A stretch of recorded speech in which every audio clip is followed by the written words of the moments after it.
or Part A, where it reads, the student trustee shall be elected by the students of the Halton District School Board no later than.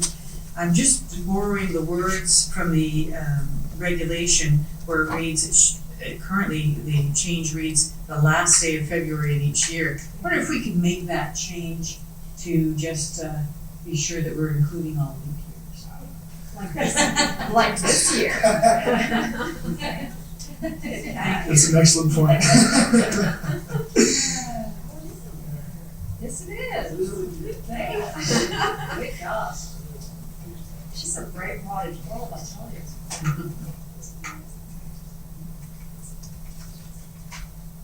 So just to let you know, Manager Gortmaker said that those changes will be made before it's posted online, so it'll be as amended. Okay. Okay, there are no more speakers on the speakers list, so we will go to vote. Okay, all those in favor. Trustee Garrett? Yeah. Thank you. And that carries unanimously. Thank you very much. Good luck on your exam and any others you have.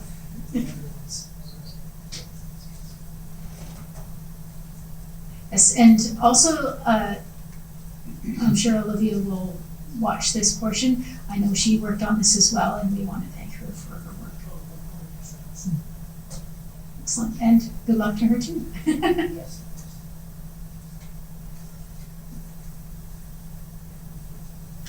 Take care. Okay, so now we're going to go back to the original first one, which is I'd like to draw your attention to rescinding of audit and non-audit services policy, report 20005 on page 12 of your board package, moved by Trustee Reynolds, seconded by Trustee Gray. I'll just read this. Be it resolved that the Halton District School Board rescind the audit and non-audit policy. Would you like to speak to it, Trustee Gray? Yes, thank you. In the December 4 board meeting, as trustees will remember, we approved the audit committee governance policy and audit committee governance procedure, and by doing so, it made redundant then the audit non-audit policy. And in checking with legal, it would appear that all that we had wanted to be included from that policy is already in the new policy as adopted, and so it makes the other one redundant. And so that's why the motion is before the board tonight. Thank you. Okay, thank you. Is there any debate on this motion at all? Okay, seeing none.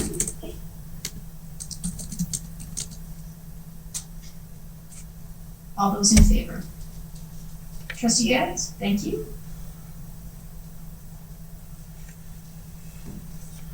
Oh. And that carries unanimously. Thank you very much.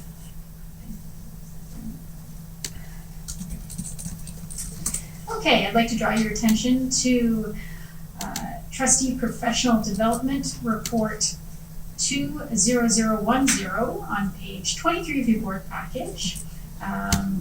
Moved by Vice Chair Harrison, seconded by Trustee Amos. I'll read the motion.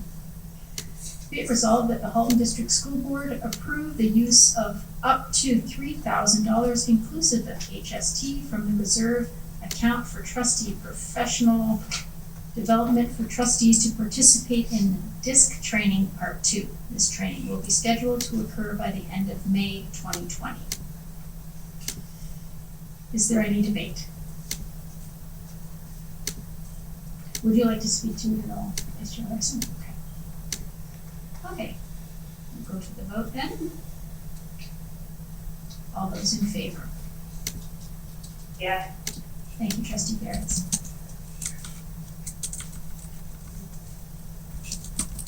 And that carries unanimously. Thank you very much.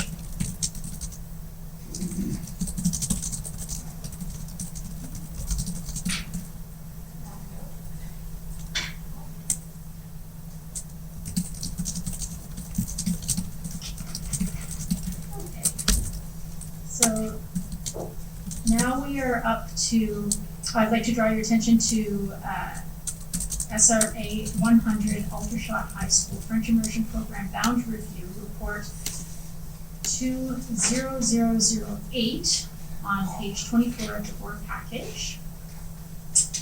And welcome Superintendent Pichetti and Superintendent Truffin to the desk. May I have a mover, please? Trustee Reynolds, seconded by Trustee Rocha. Thank you. And I'm just going to read in the motion.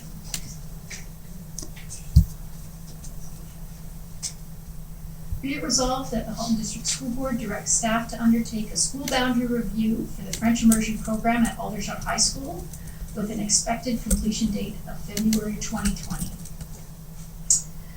Go right ahead. Thank you very much, Chair, and to the trustees. This is a report that I know Director Miller spoke to 2 weeks ago. We are concerned about the number of French immersion students that are at Aldershot. Currently in grade 9, there are less than 10 students, and for next year is projected to also be less than 10. So we are concerned about the viability of this program at Aldershot High School for French immersion. And this is your report for your consideration to pass this evening. Do we have any questions for our presenters at all? Okay, I have a question.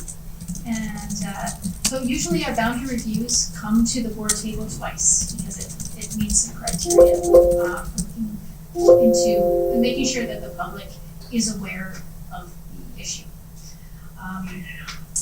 So I know that it was mentioned at the last board meeting that this was coming, so sort of served notice in a way. And I understand that there are some time constraints dealing with staffing, and that's why the time frame is close. But I want to make sure, have all of the affected families been informed of the potential boundary review?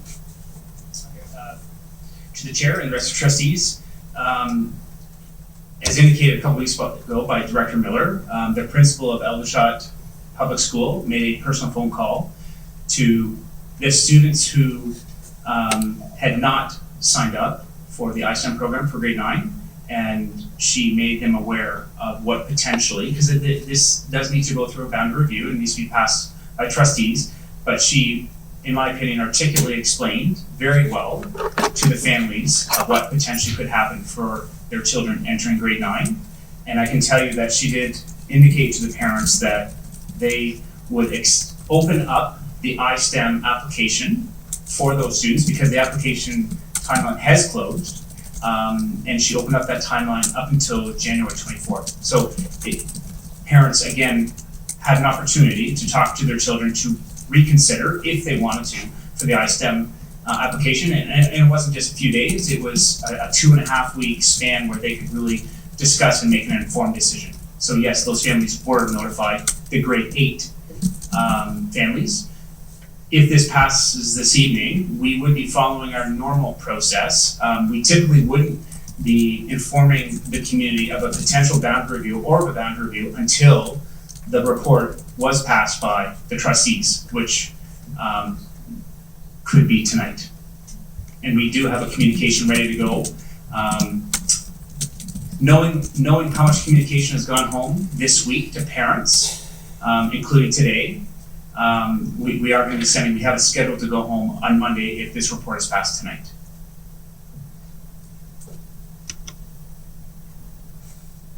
Let's go ahead, Associate Director. Just for the public's awareness as well, the timing piece is very important because kids are right now starting to look at course selections for the next year. And with potentially 7 students is what we're looking at.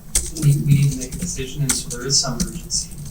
This was not something that was identified in the LTAP when we brought the other boundary reviews to the board, but it was a result of the PAR, and we have been monitoring, and this is sort of the next stage in monitoring right now for next year is happening now based on student interest for programs and that sort of thing. So that's why this has sort of happened. Director Miller did talk about it a little bit at the last board meeting, and this is not really following the normal process that we would You said that the principal was proactive in getting the message out to families. What was the response from families? They were very, through the chair to Trustee Shuttleworth, I want to be respectful of the number of families the principal called. It wasn't a lot. However, what I can say is the families that she did talk to were very appreciative of the call. I think there was an element of surprise that this was happening this year for next year. But when she explained, the community is one that's very close, and a lot of the parents expressed that they weren't surprised, that they knew the numbers. They knew the numbers that were in grade 9 this year, and certainly 14-year-olds talked regularly to one another, and they knew about the numbers for next year as well. So I think the feedback was positive to the principal, that she reached out and called him. Trustee Collard. Thank you. I understand that there's a lot of communication going home this week, but it would be my preference that our communication regarding this boundary review, because it is due at the end of February, should also go out this week, Friday at the latest. I don't see the reason to wait. A lot of communication is sometimes hard to wade through, but better to actually have it in their hands or on their screens than to wait 3 or 4 days. I really would prefer that it go out sooner. To the chair, to Trustee Collard, absolutely. My rationale was the number of communications I had at home, and then often we get send home Friday emails at 5 o'clock type thing, right? So I'm happy to send home the communication Friday, if no one objects to my creative idea, but we'll go back to Friday. Vice Chair Harrison. Thanks very much. Through you, Madam Chair. My question is just about our own process of public notification for these kinds of processes. And we just a few months ago made a list that have topics on there like LTAP and budget and boundary reviews that we felt we needed to have 2 meetings. So I have 2 questions. Question number 1 is there anything to be gained in terms of serving the purpose of that policy by waiting to a second meeting? And secondly, I think we created ourselves an opportunity in our private session that we're having a meeting next week. So we're going to be calling a special meeting, and we could have that as a single public session topic and then do our private session topic as well. So I just wonder, I guess the converse, is there anything to be lost by waiting 3 days extra or 4 days extra past your Friday date? Through the chair to Trustee Harrison, I'm hoping not speaking out of turn, but that is no problem at all. If we bring this back on Wednesday, I have no objections. Certainly the timelines would work for I think the type of boundary review that this will be, the timelines will be fine. Just a quick follow-up, and are we disadvantaging people in any way then on the other side? In your opinion, since I can't only ask you. The only thing that I can think of is we may or may not be having the opportunity for the community to delegate the board on passing this report. Typically, boundary review reports do get passed by the trustees. It's when the final options get presented to the trustees that you're going to vote on the change, that's when you get the delegations. You typically do not get delegations in between when the report is presented and then when the report is voted on. I don't think I've ever seen a delegation in between. So in my opinion, it's not a disadvantage.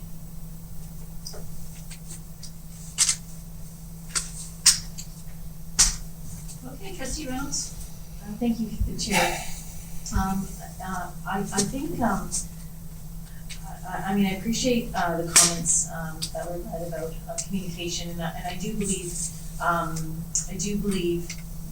you know, this is about, there's been evidence brought to us today that, and we talked about in the last meeting, about a need to review the French immersion program at Aldershot.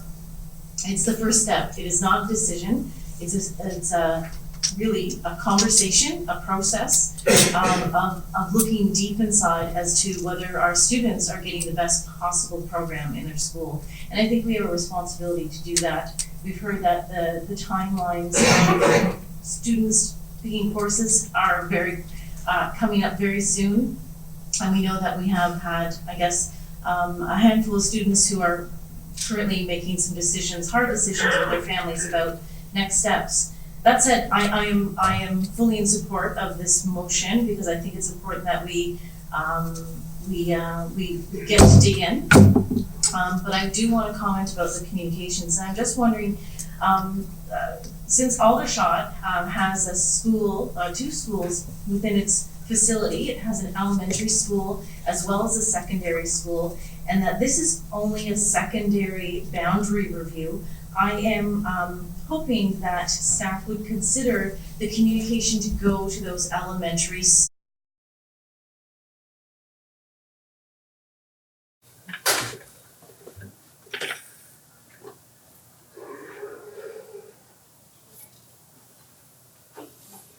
That carries unanimously.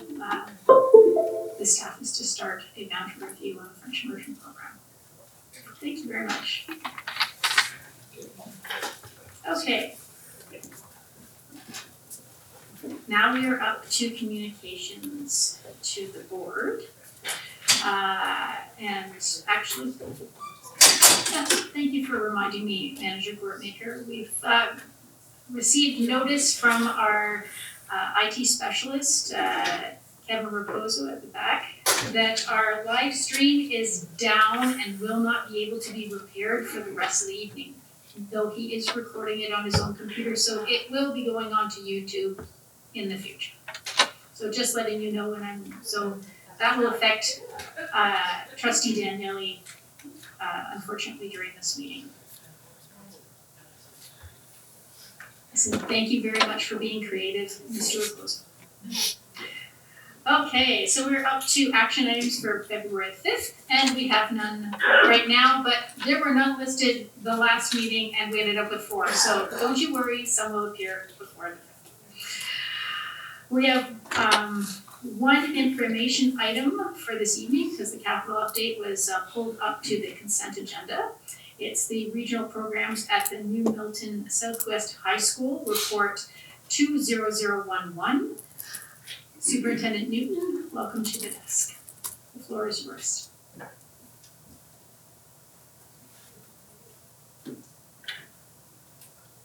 Good evening.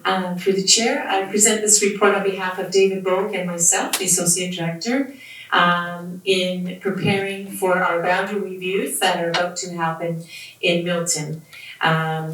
Before the boundary review begins next week, January 30th, we have over 17 elementary schools represented at the boundary review with 2 secondary schools. We're really excited to gather the town of Milton together for that. And Associate Director David Bulk and Superintendent Gord Truffin will be leading our team through that with Trustee Joanna Oliver, along with our 2 trustees in Milton. This report tonight is an information piece to take a look. We take a look at our LTAP. We've looked at a number of variables in terms of attracting students to come to our Milton high schools.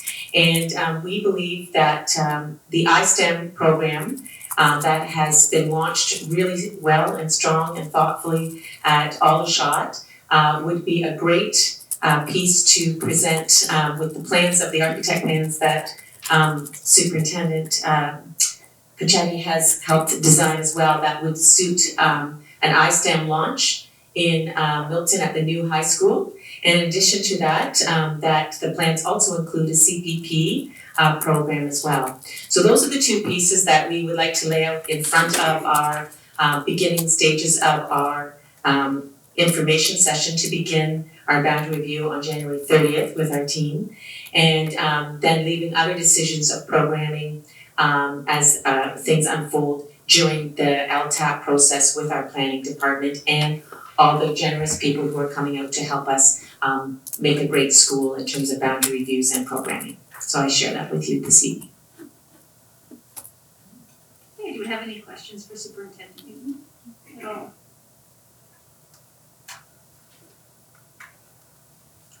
Trustee Danielle? I just wanted to say thank you to Superintendent Newton for bringing this forward.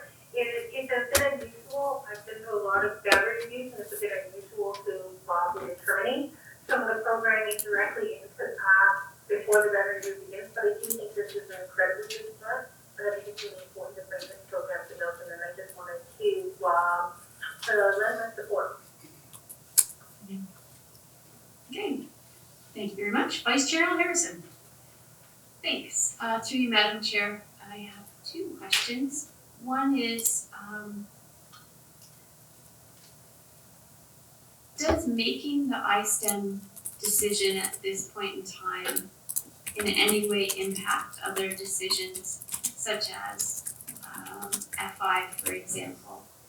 Because I wonder how much one plays on the other kind of thing. And then the second thing is just a more broad piece, and it's exciting to see the potential for iSTEM and the expansion. And I hope that through the multi-year plan, we can also consider how we can continue strategic expansion to other areas of the board as well that aren't currently, while all students can go and participate, I think geographic proximity also has some bearing on who can attend, so it would be great to see it expanded further at some point. Thank you, and through the chair. So to your first question, in terms of declaring an iSTEM from the onset and how that might impact other boundary decisions.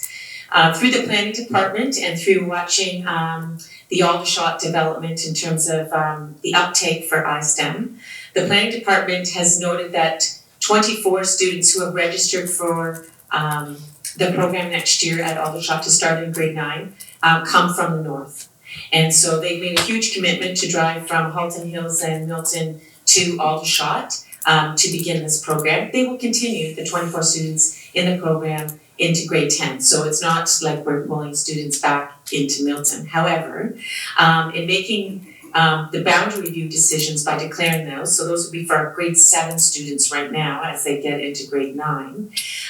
The planning department believes that if we were to enroll 120 students in an iSTEM focus for grade 9, it would be approximately 80 students who currently live in Milton and Halton Hills, and the 20 other students would come from other areas. So in doing that, then you are saying you're saving these many 120 seats for students that are interested in iSTEM. The remainder of the seats would be open to what the boundary is determined. So the planning department wanted to get a hold of that so that they could present 4 or 5 scenarios on what that looks like. So in terms of why the iSTEM. How that impacts other decisions such as future schisms or particularly French immersion was your question. Again, the planning department has been charged with producing a number of scenarios that what would French immersion look like in the new school, what would French immersion look like that is currently being run in Milton District, and what does French immersion look like that is currently being run at Craig Kielburger. Those are the other 2 high schools in Milton. So looking at the total number of students that are enrolling in French immersion across Milton, and then can French immersion be sustained in 3 schools? Can it be sustained in 2 schools? In which schools should those French immersion programs exist? So those are the decisions that the parents that are coming out to help us and the community members with the boundary review will make decisions on the French immersion piece. In terms of your second question in dealing with what might that look like for other areas? So how do we as a board of trustees and as well as our program area and our LTAP and all of those combined, in terms of eligibility and what might we consider things as the LTAP, transportation and distance to various schools, what a student's interest might be, what a school community's interest might be, and what a staff interest might be, on top of a number of other factors in making decisions about extending any type of program into any schools in our region. In particular, I'd like to turn the questioning over to my colleague Superintendent Gibbons to talk about how decisions such as SHISMs and OEAPs and those types of things would be reflected similarly.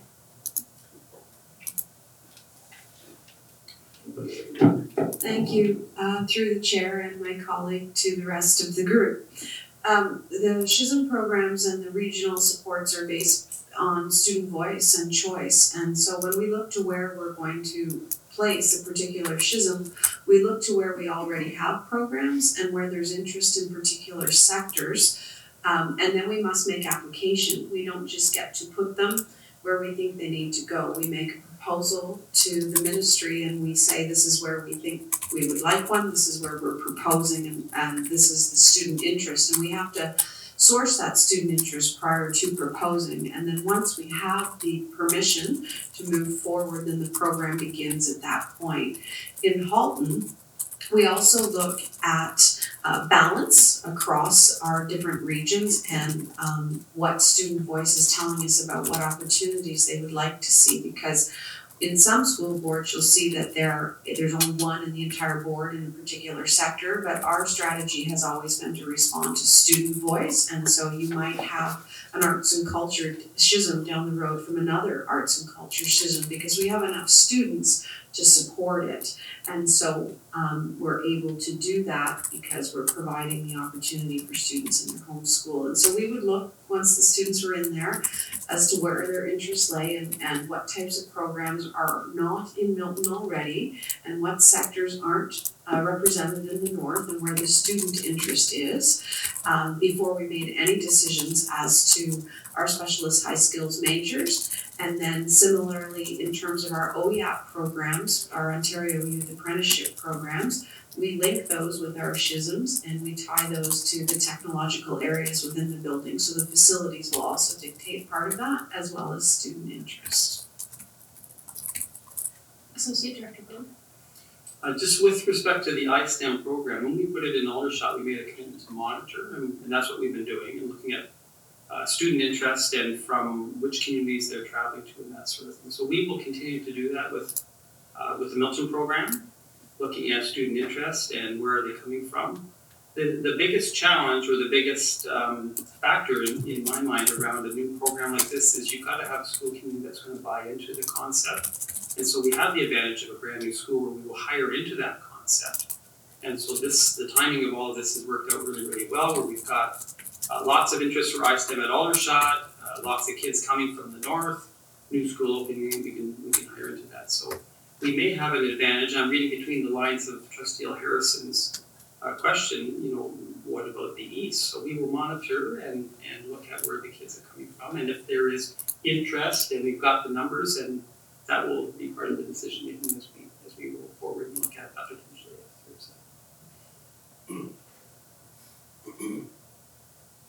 Okay, Trustee Oliver. Thank you. Just a quick comment. I wanted to thank Superintendent Newton for spending a good portion of a day with me last week in doing a tour of the schools in Milton. As a 20-plus resident of Halton, I'm certainly am familiar with Milton and watched it grow from a small rural community.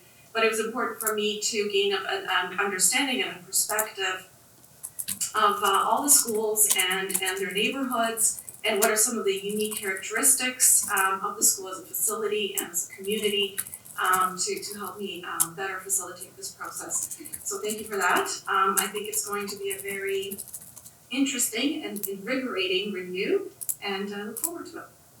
Thank you. Okay, there's no more speakers on the speakers list. Thank you so much for bringing this forward. Okay, so are there any notices of motion at all?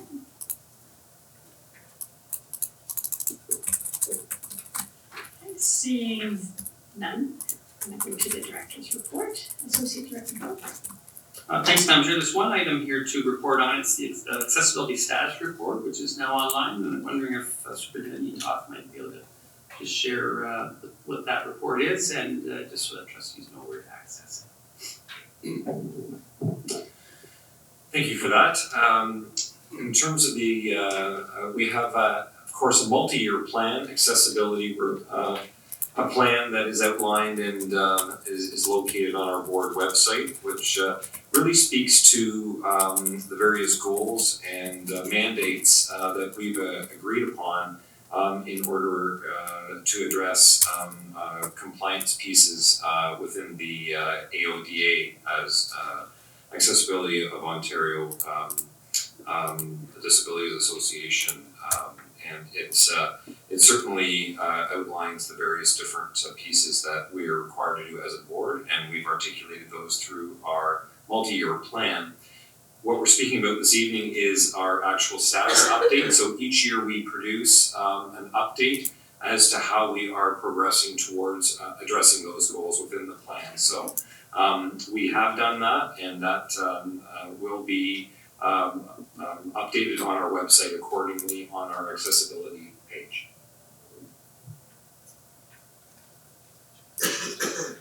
Okay, the link has been shared with trustees. Excellent, thank you.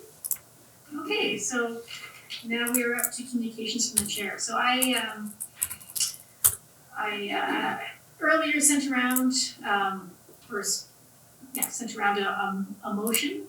That's actually in a document having to do with the trustees sending in a response to the education funding feedback memo that the ministry has sent out. So I have a motion and I was wondering if I'd like to move that we talk about it. Can I have a seconder? Trustee Collard, thank you. So I'll mention I'll read the motion. So be it resolved that the chair write a letter on behalf of the Board of Trustees of the Halton District School Board as a response to the January 13th, 2020 Ministry of Education memo, 2020-2021 education funding feedback, to provide a school board governance perspective on this topic. So is there any debate on this one?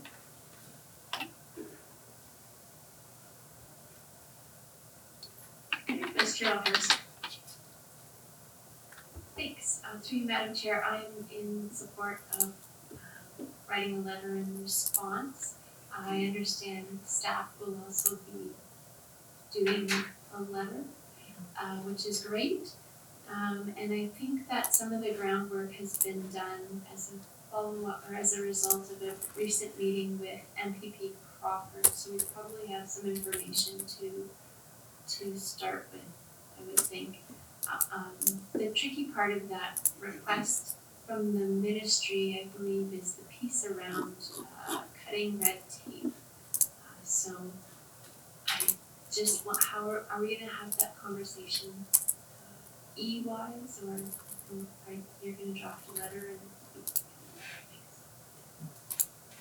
Yes, I will accept any help on writing this letter. We have a lot of excellent writers in this group, so I suspect we'll come up with a great letter at the end. So there's no more discussion on this. Manager Goatmaker, okay, thank you very much. So all those in favor of writing a letter to the ministry to respond to the education funding feedback memo? Yes. Thank you, Trustee Beards. And that carries unanimously. Thank you very much. I'll be writing a letter with you all. Okay, so just to let you know, the multi-year plan community and system consultation that was conducted by Maximum City, they will be hopefully coming to the board on February 19th to present their report.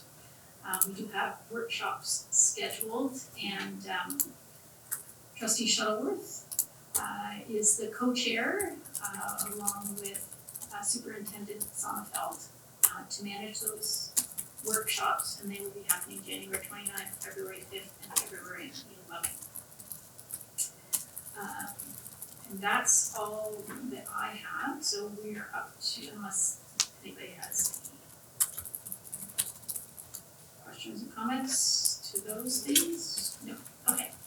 We're up to committee reports. Are there any committee reports? Trustee Rocha? I'll provide a quick one on the PIC committee. Can you pull your mic? Sure. So PIC met on January 14th. Superintendent Penny Father led the meeting by addressing some key goals for the year, in that it will be a year of transition as we're going to review the PIC's terms of reference and bylaws to ensure we're compliant with Regulation 30. We will also be addressing the decrease in program funding and the impact it has on our annual PIC conference. We also elected 2 co-chairs, Zena Al-Muderis and Amy Chan, both of whom have served as chairs in the past. And now that we're following our new rules, they will be serving a term of 2 years. There will be a PIC rep information meeting on Tuesday, February 18th at Garth Web. So trustees are welcome to attend. And then if anyone would like to attend, the next PIC meeting will be on April 23rd. Okay, thank you very much. Trustee Oliver? Thank you. An update on SEAC, Special Education Advisory Committee, met last Tuesday. We had 2 presentations, one by Superintendent Mark Zonneveld on the after-school skills development program for students with autism.